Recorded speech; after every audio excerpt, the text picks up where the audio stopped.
मी किंवा सरकारमध्ये कोणाने कधी या सांगितला नाही होता की हा परमानेंट करू. क्या बोला तूने?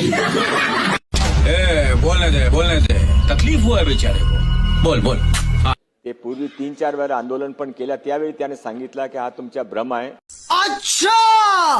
अच्छा ठीक है. अच्छा जरा लावा व्हिडिओ. आमच्या विभागाने आता 10 लाख युवक युवत्याने हा प्रशिक्षण माध्यमातून आम्ही रोजगार देऊ.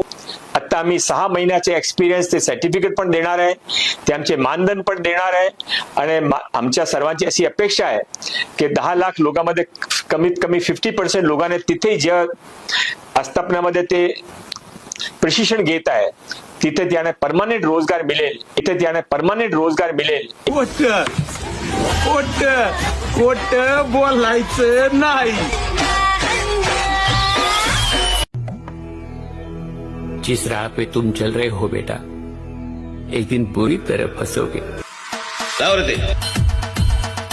लाडक्या भावानं पण आम्ही करणार. देशातलं पहिलं राज्य आहे प्रशिक्षण भत्ता 6,000, 8,000, 10,000 माझ्या पोरांना युवकांना देण्याचा निर्णय आमच्या सरकारने घेतला. आता ते 6 महिन्याची तिथं त्यांना परमनंट जॉब लागेल. कुठल्या सरकारने केलं होतं सांगा? क्या बोलूं मैं इस पे, क्या बोलूं क्या अब मैं इस पे. त्यांच्या तोंडू नाही का. तो 10,000 रुपए तक का उनका जो पगार है, उनका जो वेतन है, वो वेतन हम राज्य सरकार की ओर से 1 साल तक देते हैं. इसका फायदा यह है कि 1 साल में वो अच्छा काम करे तो उनको वही नौकरी मिलेगी. आप दो ना. हम नहीं देगा, भूल जावे.